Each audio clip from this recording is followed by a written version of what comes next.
Bismillahirrahmanirrahim. Assalamualaikum warahmatullahi wabarakatuh. Saya Leni Mustika Indriani dengan NPM 2021020231 dari Prodi Hukum Tata Negara kelas C. Di sini saya akan menyampaikan kesimpulan dari 3 materi yang berjudul zakat, pemahaman imsak dalam puasa, dan toharoh. Dan untuk materi yang pertama yaitu zakat. Perintah zakat terdapat di dalam surat Al-Baqarah ayat 267 yang berbunyi A'udzubillahi minasyaitonirrajim. Bismillahirrahmanirrahim. Ya ayyuhalladzina amanu anfiqu min thayyibati ma kasabtum wa mimma akhrajna lakum minal ard wala tayammamul khabitha minhu tunfiquna walastum bi'akhidhi illa an tu'minu fihi wa'lamu annallaha ghaniyyun hamid, yang artinya, wahai orang-orang yang beriman, infakkanlah sebagian dari hasil usahamu yang baik-baik dan sebagian dari apa yang kami keluarkan dari bumi untukmu. Janganlah kamu memilih yang buruk untuk kamu keluarkan, padahal kamu sendiri tidak mau mengambilnya, melainkan dengan memicingkan mata atau enggan terhadapnya. Dan ketahuilah bahwa Allah Maha Kaya, Maha Terpuji. Zakat adalah suatu perintah Allah, maka itu harus dikerjakan. Jika kita melakukan suatu pekerjaan yang ada hasilnya, maka wajib kita mengeluarkan zakat, karena ada hak orang lain yang Allah titipkan kepada kita. Jadi, jika kita mendapat rezeki, harus kita lihat nisabnya, karena tidak semua rezeki itu harus kita makan. Ada bagian untuk kita dan ada bagian untuk orang lain. Zakat itu terbagi menjadi 2, yaitu zakat fitrah dan zakat mal. Dan dari kedua zakat tersebut, itu hukumnya adalah wajib. Dan untuk orang-orang yang berhak menerima zakat, terdapat di dalam Quran surat At-Taubah ayat 60 yang berbunyi A'udzubillahi minasyaitonirrajim.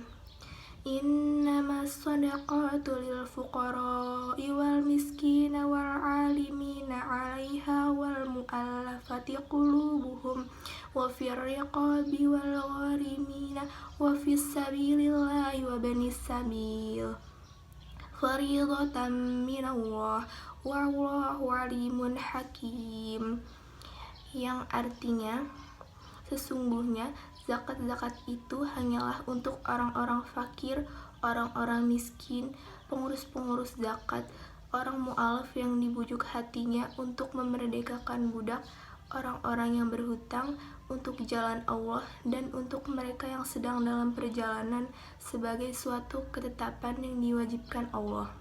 Dan Allah Maha Mengetahui lagi Maha Bijaksana. Lalu cara mendistribusikan zakat adalah dengan cara menghitung dulu berapa jumlah zakat yang terkumpul, lalu menghitung jumlah orang yang berhak menerima zakat di lingkungan kita. Selanjutnya, yaitu materi yang kedua, yang berjudul pemahaman imsak dalam puasa. Puasa secara bahasa adalah imsak.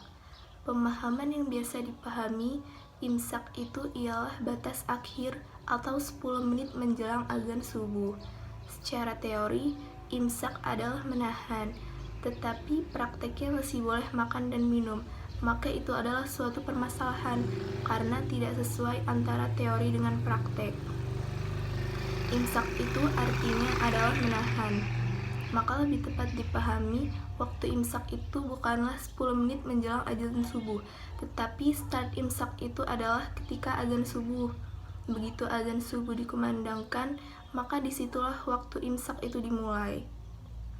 Jadi, 10 menit sebelum azan subuh bukanlah disebut dengan waktu imsak, tetapi komando untuk waktu imsak, atau pengumuman bahwa waktu imsak akan datang. Karena puasa itu adalah menahan untuk tidak makan dan tidak minum, serta menahan hal-hal yang dapat membatalkan puasa, mulai dari waktu azan subuh sampai azan maghrib, maka puasa itu selama sehari, dan sehari itu juga lah menahan. Dan menahan itu bahasa Arabnya adalah imsak. Maka waktu imsak itu lamanya adalah seharian. Jadi lamanya waktu imsak itu bukanlah 1 menit, 5 menit, atau 10 menit, tetapi waktu imsak itu ialah seharian. Selanjutnya, untuk materi yang ketiga, yaitu yang berjudul Toharoh. Toharoh dilihat dari segi bahasa artinya adalah bersih atau suci, dan jika dilihat dari segi istilah, ialah bersuci dari hadas, baik hadas besar maupun hadas kecil, atau bersuci dari najis yang meliputi badan, pakaian, tempat, dan benda-benda yang terbawa di badan. Toharoh dibagi menjadi 2, yaitu toharoh zohir dan toharoh batin. Yang pertama yaitu toharoh zohir. Pengertian dari toharoh zohir ini adalah toharoh jasad yang dibersihkan secara zohir atau secara terlihat dari hadas dan najis. Jika hadas kecil dibersihkan dengan cara berwudu, dan jika hadas besar dibersihkan dengan mandi.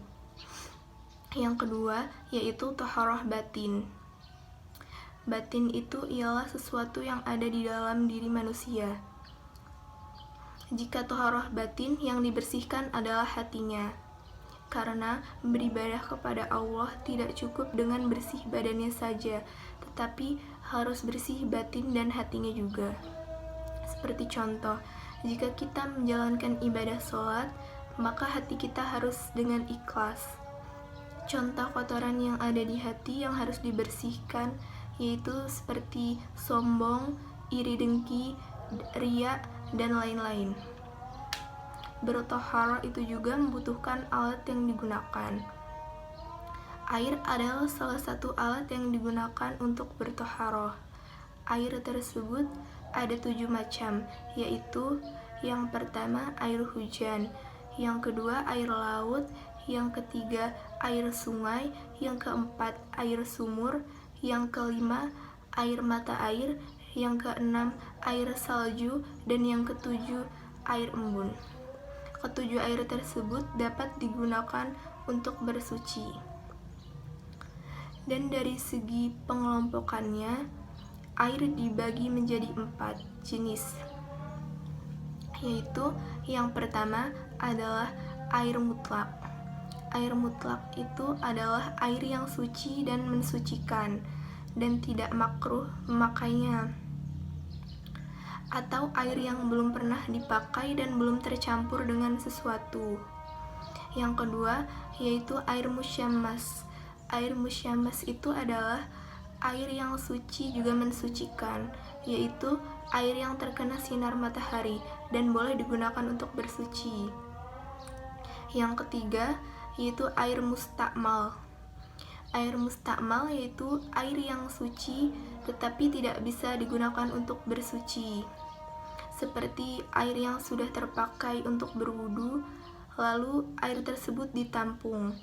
Lalu air yang ditampung tersebut itu bersih, tapi karena air tersebut telah digunakan untuk berwudu, maka air tersebut tidak bisa lagi digunakan untuk bersuci. Yang keempat yaitu air mutanajis, atau yang dimaksud dengan air mutanajis yaitu air yang tercampur dengan benda najis dan hukumnya tidak boleh digunakan untuk bersuci. Sekian yang dapat saya sampaikan, kurang dan lebihnya saya mohon maaf, dan kepada Allah saya mohon ampun. Akhirul kalam, wabillahi taufiq wal hidayah, wassalamualaikum warahmatullahi wabarakatuh.